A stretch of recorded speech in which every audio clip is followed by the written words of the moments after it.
Everyone is looking good. Everyone is looking good. Everyone is feeling bad. Everyone is feeling bad. Gonna play a little ball. Gonna play a little ball. Give a whooping by the wall. Give a whooping by the wall. All right. This was a road trip for the history books. Usually when Coach Lyle Yates takes his UC San Diego baseball team on the road, they go to Azusa or Thousand Oaks. This time they were in China, the first U.S. baseball team ever to play in that country, and the trip apparently inspired Yates' talent as a songwriter, if you could call this a song. 'Cause this Triton's here to stay. 'Cause this Triton's here to stay. Writing mama in the mail. Writing mama in the mail. The team, along with some relatives and a News 8 crew, arrived in China, Peking Airport, at 10:30 the night of December 12th. We had been on planes and in airports for 24 hours. It showed. At the airport, the players saw for the first time something that would become commonplace throughout the trip, the Chinese stare. Tourism is still fairly new in China. They don't see that many Westerners. And a group of young men in bright blue baseball jackets, well, now that was something to stare at. We had been warned that hotel accommodations were not likely to be luxurious, but the rooms at the Huadu Hotel in Peking were nice, large enough, and clean, although the brother of one of the players later found a mouse in his suitcase. The team's first full day in Peking began with an early breakfast featuring those classic Chinese dishes, fried eggs, toast, and coffee. This became the standard breakfast throughout the trip. Lunches and dinners were a little more adventuresome. There were no ball games scheduled in Peking. It was too cold, temperatures in the 30s and 40s, so our time in the Chinese capital was devoted to sightseeing, and there was plenty to see. First stop was the Summer Palace, where emperors used to relax in splendor. Cozy little layout, 692 acres. Lake Kunming on the palace grounds was frozen, and a number of Chinese were ice skating. Some of them were even riding bikes on the ice, which is a neat trick. Most of the UCSD players were from Southern California, so a frozen lake was a novelty. Also a good place to practice sliding. The first real drama of the trip occurred when shortstop Druciano Solari discovered that the ice was a little thin, and he fell through it, up to his knees. Like this. I was looking at that big, pretty building right there, going, wow, I can't believe I'm in China, and I suddenly walked into the lake. Are you cold? That's a little cold. I have a feeling it's going to get colder. Solari went searching for some dry pants and shoes while his teammates looked at the sights, and the Chinese looked at the teammates. There was that Chinese stare again. They were not shy about staring. They were a little shy of TV cameras. Well, not everyone was shy. This little fella seemed to be a veteran model. He'd obviously been through this before. But when outfielder Joe Wolf took his picture with an instant camera, that was something new. The Chinese love instant pictures. Then it was time for lunch, our first authentic Chinese meal. First there was the matter of chopsticks. Most of the players either knew how to use them or at least gave them a try. Some just gave up. The food was good for the most part. Beef, pork, fish, pig intestines, they were good too. The dried bean curd and the sea cucumber were less tasty, and something called 100-year-old eggs defied description. Joe Wolf tried to describe them. First he tried to pick them up, then he described them. How's it taste? Runny. Just a little bit undercooked, but not bad, not bad. Outfielder John Rolfe developed a taste for fish eyes, which disgusted everybody. Try the beak over there. No, those chicken eyes are even better, I think. All told, there were 18 dishes at lunch, but no chop suey and no fortune cookies.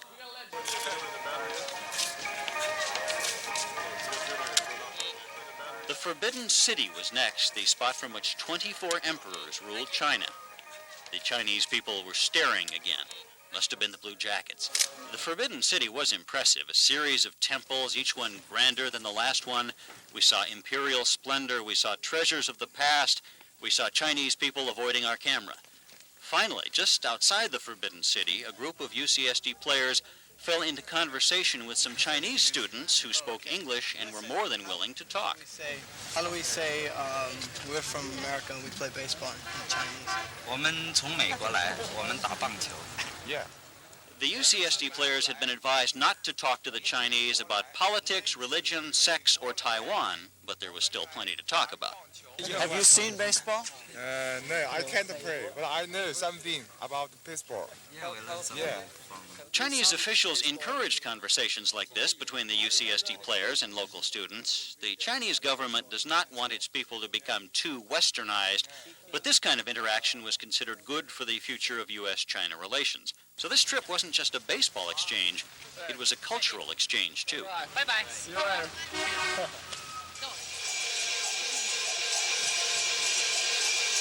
Speaking of culture, this is the famous Peking Opera. It's different.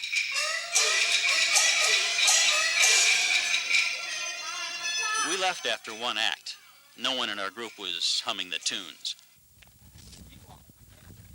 Of course, no trip to China is complete without seeing the Great Wall, one of the 7 wonders of the world, and it is a wonder, worth climbing even though the temperature was 20 degrees and the wind chill factor somewhere around 0. I think it's a little bit too cold to breathe. This was just one small section of the wall, one steep, small section. Building this wall is a feat absolutely beyond human comprehension. Climbing it is a feat almost beyond human comprehension. The view from the top was worth the climb. You could almost feel the history somehow. So second baseman Tim Archer decided to create some history of his own. He became the first U.S. baseball player to take his shirt off in 20-degree weather on the Great Wall of China. A small piece of history, perhaps, but memorable to those who witnessed it. Why exactly did you do that? I don't know quite. The reason why I did it was kind of like a challenge. You know, why do men, climb mountains? The same sort of thing. It was an interesting day for Archer. A little later, he got stuck on one of the stone animals outside the Ming tombs. Guys, I'm not kidding. Yeah, that's the same crazy American who took his shirt off on the Great Wall. The All China Sports Federation held a banquet for the team in every city they visited. In Peking, it was a Peking duck dinner, complete with the ceremonial toasts and our introduction to Mao Tai. Mao Tai is rice wine served in very small glasses. That's because a large glass of it would probably kill all your brain cells. Mao Tai is 140 proof and tastes like a cross between sake and Drano. The duck dinner was marvelous, but what most of us remember about that night is our introduction to Mao Tai. The next day was our last in Peking. It's one of the world's great cities, of course, 9 million people, but it seems to be strangely in transition. There's construction everywhere, mostly new apartment buildings going up, but for every sign of progress you see, there are reminders that this is the capital of a country 4,000 years old, and tradition dies hard. It is kind of startling to see the past trot by you, and then look up and see something the Ming Dynasty never dreamed of: smog. The pollution doesn't come from cars. Most Chinese ride bicycles. The smog comes from the coal burned both by home stoves and industrial plants. The smoke and the coal dust just hang in the air, giving the city sort of a grayish pallor. The UCSD players created another bit of history, I suppose you could call it, in Tiananmen Square, the largest public square in the world. It is probably safe to say that this was the first football game ever played in the shadow of Mao Zedong Memorial Hall. Mao didn't really seem to mind. Tiananmen Square holds 1 million people. There seemed to be a few no-shows at the start of the football game, but the crowd grew as the game progressed. The subtleties of the screen pass may have escaped a few of the fans, but by the time the game was over, there was quite a crowd. Easily a new attendance record for a football game in Tiananmen Square. That was the end of our trip to Peking. It was time to leave for what turned out to be almost everyone's favorite city. What was your favorite city? Xi'an. Xi'an was a favorite by far. Thought the people were the most friendly. People there are just extremely warm. It's sort of like, maybe like Ames, Iowa type of atmosphere. Small town and rural, and yet, it has like 3 million people in the place. As soon as the team landed in Xi'an, it was obvious that the people were friendlier than in Peking. There was even a reception committee. The Xi'an Hotel lobby unfortunately smelled of dead fish. Upon investigation, we found a dead fish and 2 dead turtles by the indoor pond. Yeah, it looked like dinner last night. As it turned out, we did have turtle soup at dinner that night at the hotel. No one ate very much of it. Xi'an was the capital city of 11 Chinese dynasties. It was once the largest city in the world. It was the smallest city we visited, a tiny little village of 2.8 million people. It didn't take long to find out that they stare in Xi'an too, and they ride bicycles, and they have smog. But the players were made to feel very welcome. The night before the first game, there was a first-class banquet complete with the usual toasts. So here it is, the night before the team's first game in China. Look what the players have to contend with at dinner.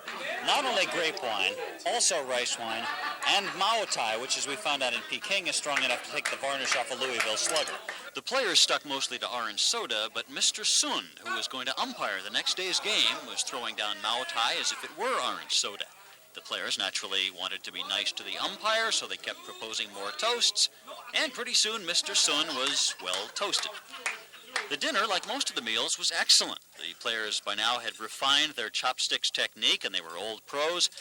Certain dishes, like sea slugs and jellyfish, didn't go over too well, but overall the players were developing a real fondness for Chinese food, although some of them were beginning to fantasize about cheeseburgers and pepperoni pizza. The next day, the UCSD baseball team finally looked like a baseball team and not just a bunch of tourists. The local team from Xi'an went through a workout with them. Coach Yates held a little clinic. And if the catcher is talking, the catcher has the final word. His decision is the final decision. Baseball is fairly new in China. They've only been playing organized ball for about 10 years. One of the purposes of this trip was to see how Chinese teams could do against Americans. UCSD was picked because the Chinese wanted a team from a school with a good academic reputation, and the Chinese have had past dealings with UCSD in academic exchanges. UCSD is not a powerhouse team, but the Chinese didn't want to play a powerhouse. They wanted a typical team. UCSD's first game would be against a team from Gansu province. It would be different. For one thing, the field was different. The field here in Xi'an is, well, not exactly manicured, groomed, and raked. It's very hard dirt, very bumpy, and there is some grass under the broadest possible definition of grass. The locker room certainly was different. Even the Dodgers and the Yankees don't get tea in China cups poured by locker room hostesses. And how many big league locker rooms have pink tablecloths or burning incense? The press box facilities are really pretty nice. Not too often you get hot tea in China cups and pink tablecloths in the United States at a press box. But I must say, I looked all over the stadium. I looked every place. I could not find a hot dog. I couldn't find any nachos. I couldn't find any popcorn. Worst of all, no peanuts and Cracker Jack at a baseball game. It's just not going to sound the same. Take me out to the ball game, buy me some 100-year-old eggs and pig intestines. Not many stadiums in the U.S. feature people hanging out laundry along the third baseline, so it was very different. Even Yates's signs would be different. Since the Gansu players didn't speak English, Yates decided he could just yell out the signs. Well, instead of saying bunt or using a bunt sign, we're going to say lay it down. If we want them to steal, we'll say boogie, or show me your wheels, or take off, or jam, or any of those expressions. One thing about the game was not different. The coach was playing to win. Winning is everything. Every time we take the field, we want to win. Starting pitcher Keith Yokomoto had some pregame nerves. I think after a couple of pitches, you'll forget that it's a big international thing and just be a baseball game? No, it'll be a big international game throughout the whole 9 innings and for the rest of my life, probably. Mr. Sun, the umpire, showed no ill effects from all the Mao Tai the night before. Very good. Good game. No. There was an opening ceremony, an exchange of gifts, and it was just about time to play ball in China. Of course, you couldn't tell the players without a program. We had been told the game was a sellout, 6,000 fans. Actually, only about 1,500 showed up. Maybe the tickets were too expensive. They were 10 fin each, about 6 cents.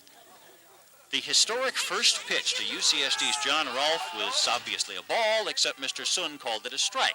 Perhaps the Mao Tai had some impact after all.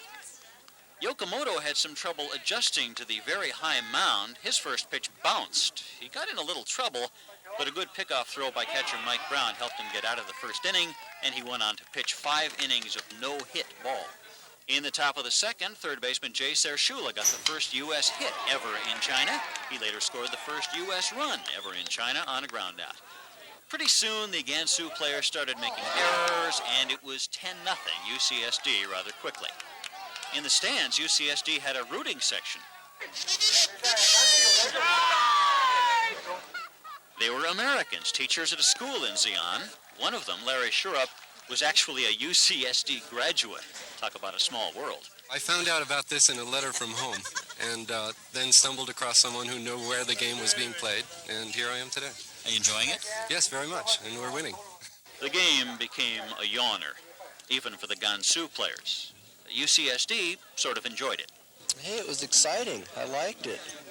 They're not quite up to par with us, but they're still pretty good ball players. But it's not too hard to get psyched up with all these people just out here laughing and yelling and having a good time. I just decided to have a good time with them, and, you know, I turned out for the best. The final was UCSD 11, Gansu 1 run, 1 hit. It was 39 degrees at game's end. The players were cold, tired, and undefeated in China.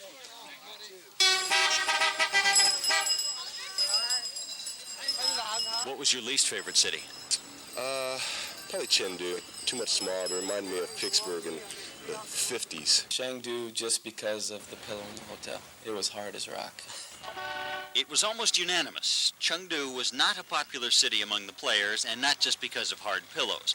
The smog in Chengdu was, well, you can see what it was. A number of the Chinese people wore masks to try and keep the pollution out of their lungs. A number of players came down with coughs and colds. We were told this is pretty common for foreigners. Apparently, China's leading exports are silk, cashmere, and upper respiratory infections. There are almost 4 million people in Chengdu. I think they all ride their bicycles on the same street at the same time.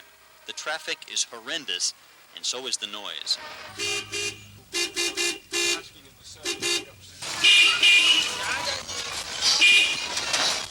Shoot, man, I never heard of so many horns in all my life. I think more in Chengdu than in any other city, we really were aware that we were in a society totally different from ours.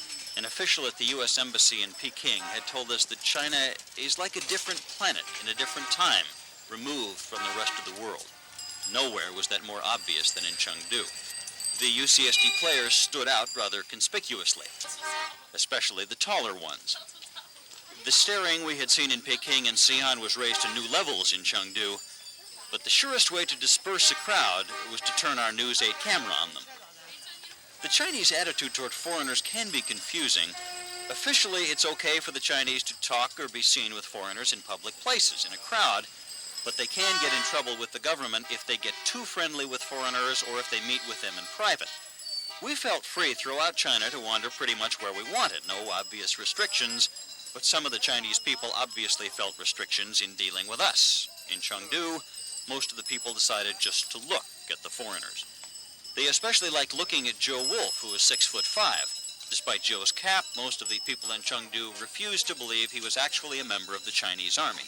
I guess I am kind of an oddity.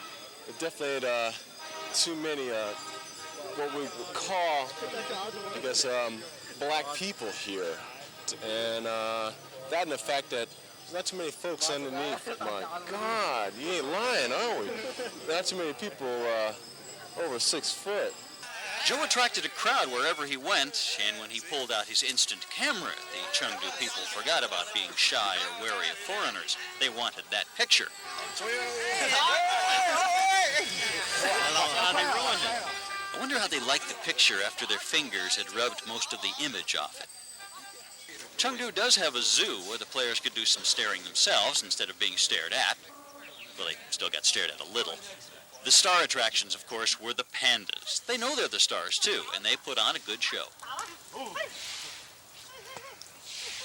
The zoo was also a good place to look at the Chinese children. We had heard they loved balloons.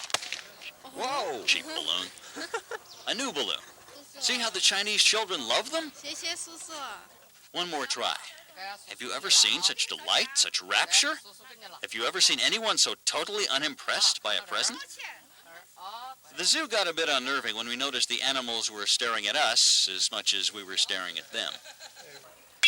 UCSD played a game in Chengdu against the Sichuan province team. The field was smoother than Xi'an, but the grass was about the same, scarce and brown.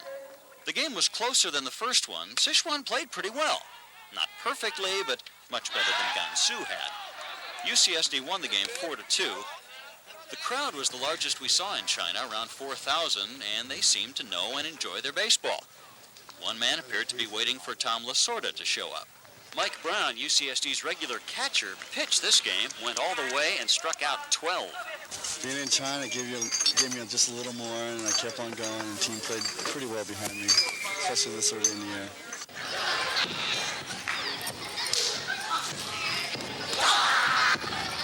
That night, the players saw a martial arts demonstration, which was, to say the least, impressive.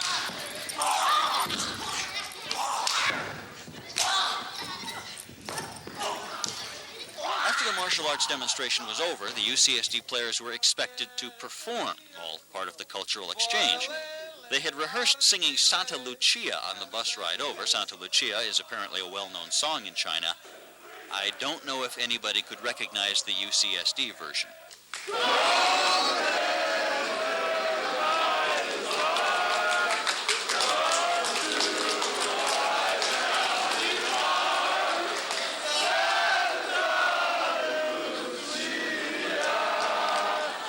Someone wondered if China might sever diplomatic relations with the United States because of this performance, but they weren't done.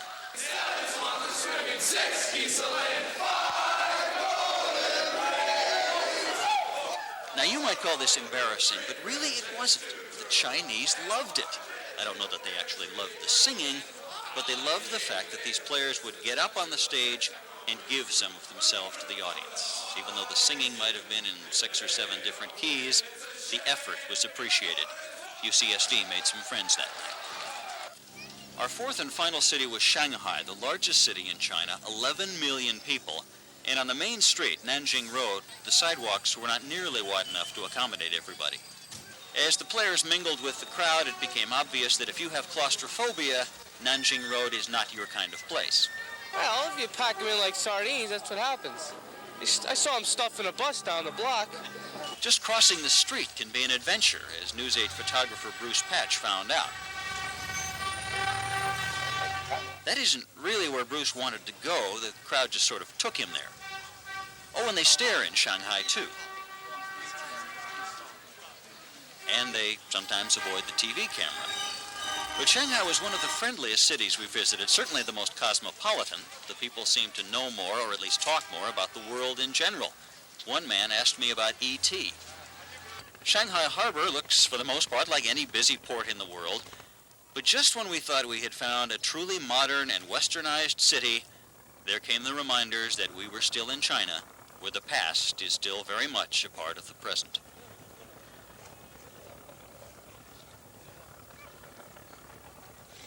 Shanghai is a great city for shopping, and the players took advantage of some of the ridiculously low prices. For example, hand-painted silk blouses for $10, silk ties for $3, cashmere sweaters as low as $25. This is one of the more popular items for the players. Some of them have bought 4 and 5 of them. Little cork carvings, all done by hand, of course. Incredible detail, workmanship. Kind of expensive, though. $3. One problem was figuring out Chinese sizes. How big is she? She's very well endowed. Some of the players bought so much that their last purchase was a new suitcase to carry all the presents home in. The team played 2 games in Shanghai. The first was against the team from Peking, the previous year's national champions. It was not UCSD's day. They fell behind in the first inning on an RBI double by Sung Ping Shen, the longest ball by far we saw hit by a Chinese player. Peking got another run in the second on a single by Yu Yi Chang. It was 2-0 rather quickly. UCSD played a sloppy game. They made 7 errors and lost 4-2. The Chinese coach, Mr. Chow, said winning was not the important thing, friendship was the important thing. But the smiles of the Peking players indicated that winning was pretty nice too. The next day was UCSD's last in China. As they warmed up for their game with Shanghai, the music on the public address system reminded them that it was Christmas Eve.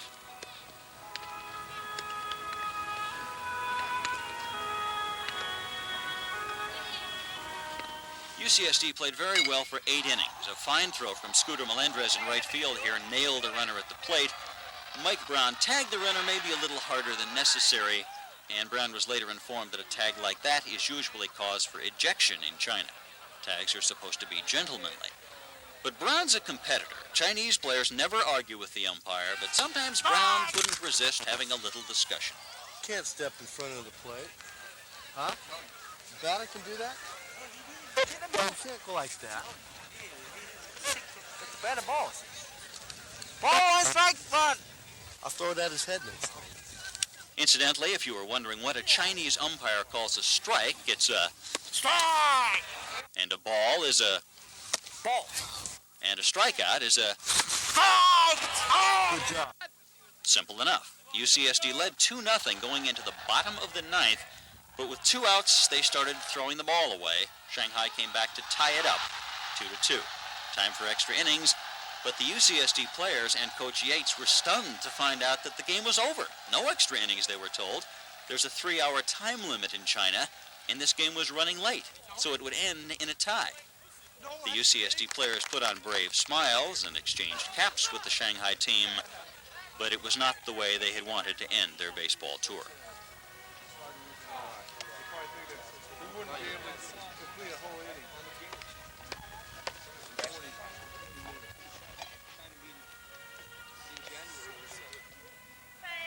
No matter what happened out on the field, it was such an experience that really didn't matter. I mean, right now it matters, but 20 years from now, you won't really remember. Very true. They'll remember the sights and experiences of China long after the baseball scores have been forgotten. They'll remember the pagodas and the temples. They'll remember Drew Solari falling in the lake and Tim Archer going shirtless at the Great Wall. And they'll remember the people, the faces of China. Maybe we can never really understand a culture so totally different from ours, never really know the people behind those faces. It is like a different planet in a different time. But even though governments differ and ideologies differ, people are still people. And seeing these people, meeting some of them, and in a small way sharing their existence is what made this trip memorable. I learned more, I thought, about people, more about how they interact with each other. And I learned about mostly that everybody's just the same. I was pretty much touched by how they really enjoyed us like we enjoyed them. In general, everyone was so curious and so friendly. And that was real wonderful. It was a real neat feeling, you know, being something special. I'd say it was a great experience, and it was something that I'm glad I went through. It was a look at an entirely different culture that really makes you appreciate what you have back at home. I'll certainly look back and say, God, did I learn a lot, and that wasn't that a valuable learning experience when I was, 21, 22 years old. And for all these guys on the team, I think it's a pretty valuable experience. I think it's more valuable than they realize at the time. I'm here now, and just to be here and to say that I was here, that is something that I'm always going to remember. And the Chinese will remember too.